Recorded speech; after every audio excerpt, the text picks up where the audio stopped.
your shoes, man. Ready to finish? You ready? Okay.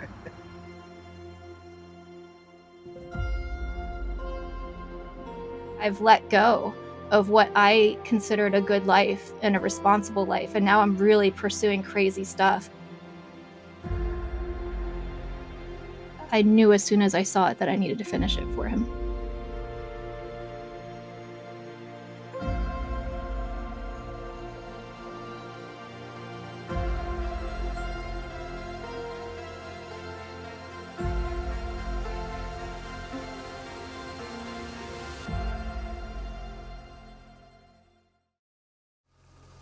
Merry Christmas to all, and here's Laura and David, and Daddy and Joni, and we're going to do a little song for you. Hope you enjoy it. Here's Laura.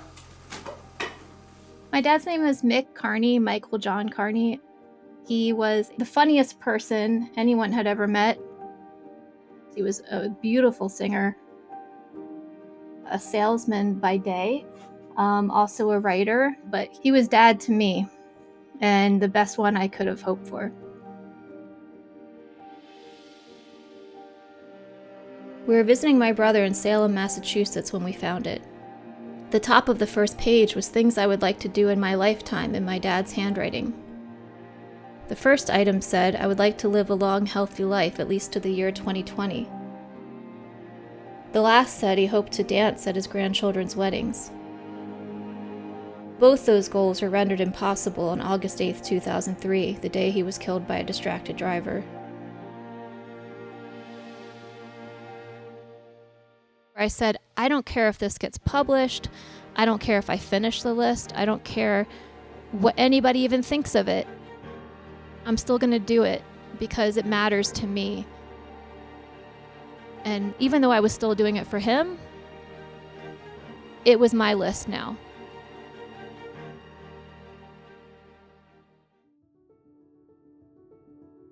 I had just gotten married, and getting married, I recognized it would be the first thing that my dad was truly missing.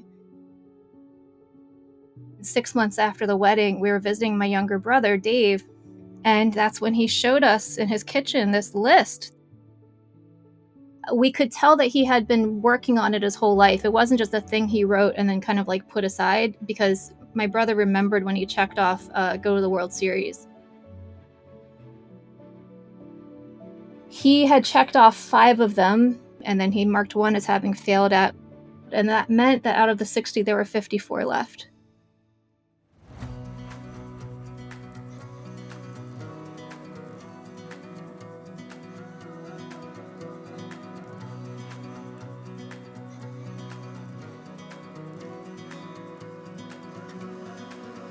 Sing at my daughter's wedding was one of the first list items I saw. I decided that drinking my dad's wine, that meant that we had checked it off. He put it aside and he wrote on the bottle, the best wine America has ever made, to be opened on Laura's wedding day. And I'm sure he didn't think it was going to last 38 years before we drank it, but I actually found out later that was the perfect amount of time for that particular wine. Everybody had glasses and they all wanted to drink it. And he had wanted to sing at my wedding, but I always thought it was like our bellies were singing.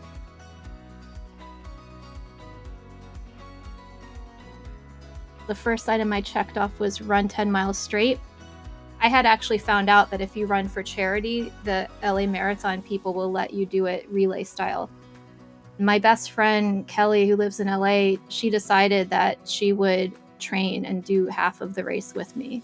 That someone I loved and was so close to wanted to do this with me, right off the bat was just like, oh, maybe that's how this is going to be. And it really was. The entire list was like that. Number 31, get my picture in a national magazine. Number 24, swim the width of a river. Number 51, skydive at least once. Number 28, speak to a TV audience. Number 58, ride a horse fast. Number 6, talk with the president. Number 47, surf in the Pacific Ocean. Number 46, go to the Rose Bowl. Number 45, see the NCAA basketball finals. Number 40, help Laura win a scholarship. Number 9, type 40 words a minute correctly. Number 48, grow a watermelon. Number 15, London. Number 13, visit New Orleans. Number 57, develop an impressive library. My mom came to visit me and she saw all the books, which, you can see here behind me. This is the bookshelf for my father's list. And she's like, wow, you've really developed an impressive library. Like word for word, the person would say what the list item was. Number 12, give my children the most love, the best education, and best example I can give. If my dad hadn't succeeded in giving me all of those things, if he hadn't done that, would my brother and I be able to bring this list into being? And I say my brother and I because he supported me through doing all of it. Those things were what lifted me up and helped me to connect with all of these other people who also helped me to do it.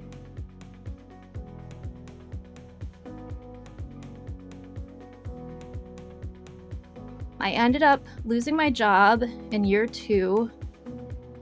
If that had happened to me 2 years prior and I hadn't found the list yet, I would have been completely devastated because I identified with that job. I had worked so hard to get that job. One of the really important things I've learned, anytime you take on something that is really in your heart that you really care about, you're just gonna lose things. You're gonna lose the stuff that you identify with.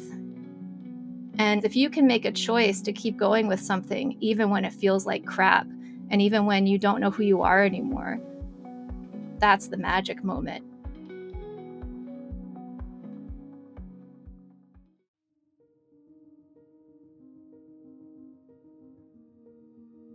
By 2019, I was having to live on a pretty shoestring budget while affording to go on these extravagant trips to San Diego and New Orleans and such.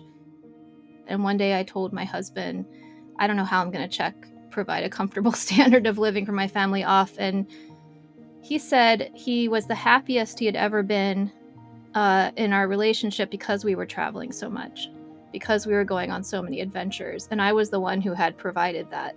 He said he was very comfortable. And I realized, well, just ask your family if they're comfortable. That's how you determine if you've accomplished that.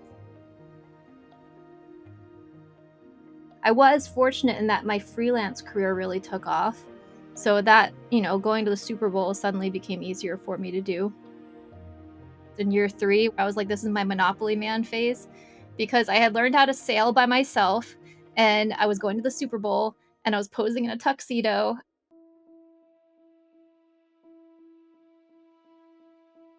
Own a black tux was daunting for me.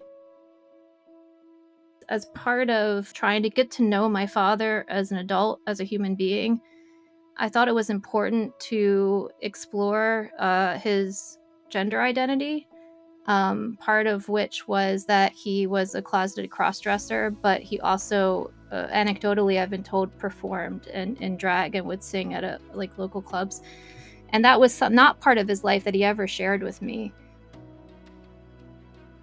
Because I had never understood it, I decided to meet people who did that, and I joined a support group for it, and it's been one of the best decisions I've ever made in my life. Once I started learning about that from some of these wonderful people who were in this support group, I was able to sort of see like, oh, okay, that wasn't about me. And it almost felt like he was telling me that. And because I've developed all this respect for him choosing to express who he was and find ways in his life to do that, even though it was a time where it was difficult for him to do that, it's helped me to choose that path myself. Getting to put on that tuxedo, it was like my true self came out.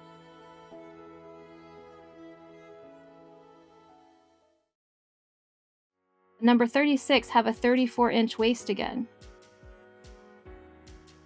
Number 39, send Joan on a $1,000 shopping spree. Number 35, teach a class about wine. Number 26, play golf in the 70s a few times. Number 53, be invited to a political convention. Number 22, St. Thomas. Number 8, play the piano or guitar.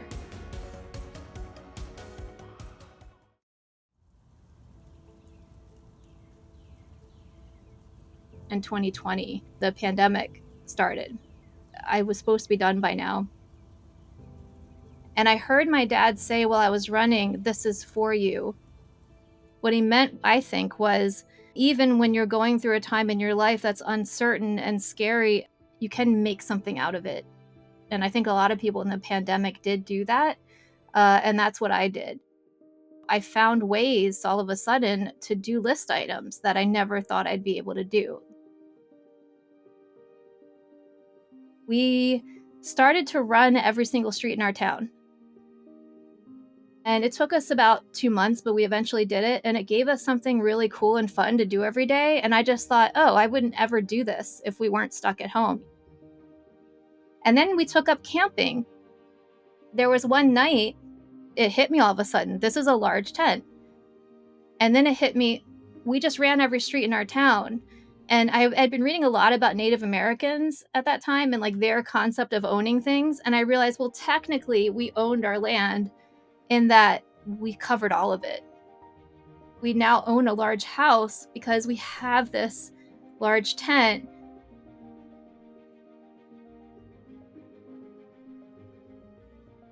For my birthday in March of 2020, Steven, my husband, bought me a ping pong table. We couldn't really leave our apartment because he had extreme asthma, so we were more of the high-risk group. So I thought, well, this is our tennis court. Some millions of dollars worth of merchandise was something I really thought was grandiose. And what, first of all, what does that mean? And secondly, how in the world am I going to do that? We were actually out camping with my cousin and her kids and her family. And her kids were like particularly rambunctious because they'd been cooped up inside for a year due to the pandemic. And I sat and I drew with them all night, and we played games and we invented games. And then there was a thunderstorm. So then we had to all be together even more in the tent. And the next morning, my cousin's husband said, "Boy, you two really deserve $1 million for how well you watched those kids for us last night." Number 17, Dresden-Berlin.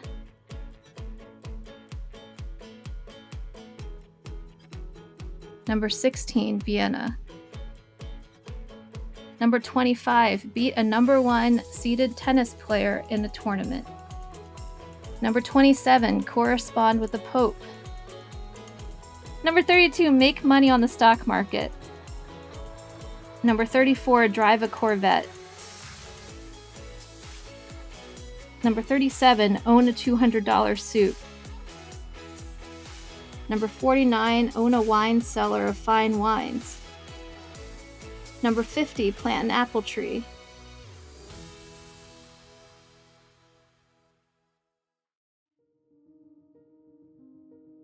For me personally, write and have a few novels published was probably the most important. And my father wrote a book in the 70s called The Why Generation in a Why Not World. Now you can buy The Why Generation in a Why Not World self-published on Amazon because my husband surprised me with that for Christmas in 2021.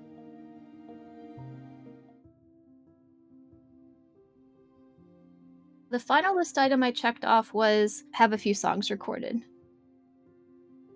I got a lot of help from my older cousin who's a musician on the Carney side. He really wanted us to write 5 songs. And I thought it would be better to just take the 5 songs my dad used to sing the most to me and then record those. As we went through the steps of getting to that place where I could actually record the music, his schedule got really busy all of a sudden. It was like December of 2022. And I said to Steven at one point, just breaking down, crying, like, I need this list to be done. I can't do it anymore. I've been doing it for 6 years. Steven said, you know what? Like, he's got the accompaniments, just record them yourself. So Steven set up GarageBand on a laptop, and we took the microphone that we had just bought for podcasting, and we put it in the closet, and that's how I ended up doing it. And I always thought that was really sweet, that that's how the main list pursuit ended. Having the end be that way, just here at home in my apartment, not in Vienna where I thought it was going to end, not running a marathon, not meeting a president, all of these exciting things I got to do. The way it actually ended was in the place I was avoiding the most, which was myself.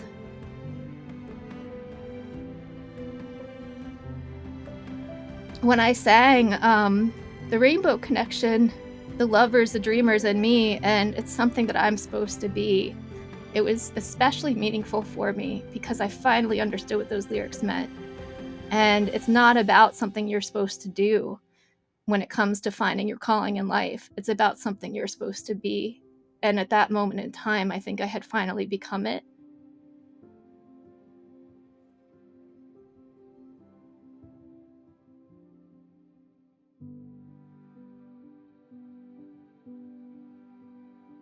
The book came out, it was supposed to come out in July, but the press attention made my publisher decide to have it come out on June 13th of 2023. And that was a week before Father's Day.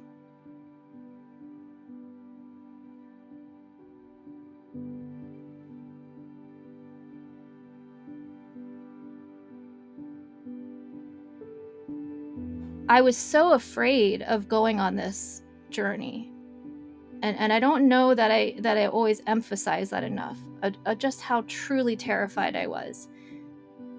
At the same time, I knew I had to do it. And if you're out there and you're that age, whether you're 25 or you're 38, it doesn't really matter. If something comes your way and you feel lit up and you feel like this is it, like this is my direction I have to go in, and it's scary because it's not where you've been, and it's not, or maybe it is, maybe there's something from your childhood that you left behind. So taking this path is going to be reaching back and grabbing that girl you once were and pulling her back to where you are right now. If you're on the cusp of doing that and you feel it in your heart, you feel it right here, this is what I need to do, don't ignore the adventure. Don't ignore the part of you that wants to live.